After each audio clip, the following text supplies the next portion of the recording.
Today's science experiment is water, glass, xylophone. First up, you need at least 5 jars. Then you need a measuring cup.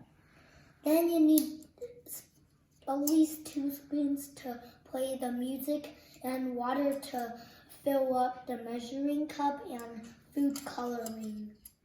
We're gonna fill up the jar and make the music E.